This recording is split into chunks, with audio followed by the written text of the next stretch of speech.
একটি লাল নোটবুক। লিখেছেন মাহিন মাহমুদ। পার্ট 1। আমি কি এখানটায় বসতে পারি? মারুফ একপাশে সরে গিয়ে বলল, জি বসুন। একটু যদি জানালার পাশের সিটটা আমাকে দিতেন ভালো হতো। দূরপাল্লার জার্নিতে আমার একটু সমস্যা হয়, বমি বমি লাগে। মারুফ ইতস্ত করলো, বাসের জানালার পাশে না বসলে তারও সমস্যা হয়, মাথা ঘুরায়, পেটের ভিতরটা গুলিয়ে ওঠে। তাছাড়া বাড়ি থেকে বের হওয়ার সময় মা পই পই করে বলে দিয়েছেন, জানালার পাশের সিট ছাড়া বসবি না, হাত এবং মাথা জানালার বাইরে বের করবি না, ফেরিওয়ালাদের কাছ থেকে কিছু কিনে খাবি না। মনে থাকবে তো? জি মা, থাকবে। শুধু ফেরিওয়ালা না, যাত্রীদের কেউ কিছু দিলে সেটাও খাবি না। আচ্ছা, টাকা পয়সা সাবধানে রাখবি, কারোর সামনে মানিব্যাগ খুলবি না, ভাড়ার টাকা আলাদা করে রাখ। আচ্ছা মা, রাখবো। রাখবো না, এখনই আলাদা কর। এই করলাম। মন দিয়ে পড়াশোনা করবি, পড়াশোনা ছাড়া আর কোনো কিছুতেই মন দিবি না। জানি তুই আমার তেমন ছেলে না, তবুও দেশের পরিস্থিতি ভালো না, তাই বললাম। সময় মতো ঘুম গোছল খাওয়া দাওয়া করবি, কেমন? জি আচ্ছা, করবো মা। এবার যা বাবা, পিয়ামানিল্লাহ। আর শোন। মারুফ হেসে বলল, মা দেরি হয়ে যাচ্ছে তো, গাড়ি পাবো না শেষে।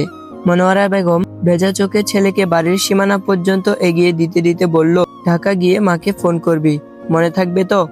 জি মা, থাকবে। মারুফের সবই মনে আছে, কিন্তু সে কিছুই বুঝতে পারছে না এই মুহূর্তে তার কি করা উচিত। সে কি জানালার পাশে ছিটটা ছেড়ে দেবে, নাকি ঝিম মেরে বসে থাকবে, নাকি বলেই ফেলবে আমি জানালার পাশে ছিট ছাড়তে পারবো না? কিছু বলছেন না যে? মেয়েটা সাহায্যের জন্য দাঁড়িয়ে আছে। মারুফের পক্ষে ঝিম মেরে বসে থাকা সম্ভব হলো না। সে এতটা স্থূল বুদ্ধি সম্পন্ন না যে কেউ তার কাছে সাহায্য চাইলে সে সাহায্য করবে না। তার এই 25 বছর বয়সে মা এখনো তাকে যতই বোকাশোকা এবং ছেলে মানুষ ভাবুক, এই ভদ্রতাটুকু তার আছে। ছিটটা ছেড়ে দেওয়া উচিত। কয়েক ঘন্টারই তো জার্নি, একটু না হয় মাথা ঘুরালো, ক্ষতি কি তাতে? অন্য একজনের তো উপকার হচ্ছে। মারুফ জানালার পাশে ছিটটা ছেড়ে দিয়ে বসলো। মেয়েটা একরকম কৃতজ্ঞতা মিশ্রিত কণ্ঠে বলল, ধন্যবাদ। ফর্মালিটি বশত মারুফের বলা উচিত, না ঠিক আছে, ওয়েলকাম, কিন্তু সে এটা বলতে পারছে না। এ ব্যাপারে মারুফ বরাবরই বিফল। ফর্মালিটি তাকে দিয়ে হয় না, কেমন যেন জড়তা কাজ করে। মেয়েদের সামনে তো আরো বেশি। জড়তা যেন তাকে অক্টোপাসের মতো আঁকড়ে ধরে। মেয়েটা জানালাটা ভালো করে খুলে দিয়ে আরাম করে বসলো। ক্লান্ত হাতে ব্যাগ থেকে পানির বোতল বের করে পানি খেলো।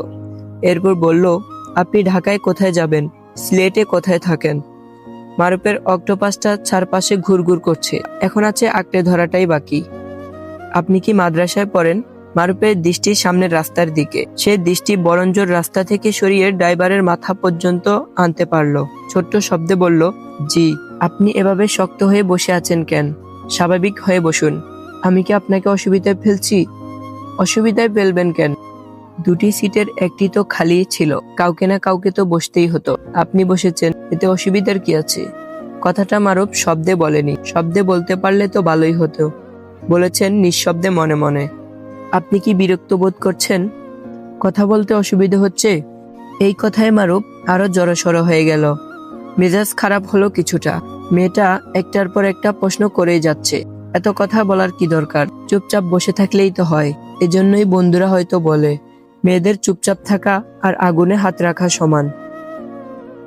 তো পার্ট 1 তোমাদের কাছে কেমন লাগছে অবশ্যই কমেন্টে জানাবে, আর সেকেন্ড পার্টের জন্য কমেন্ট করবে।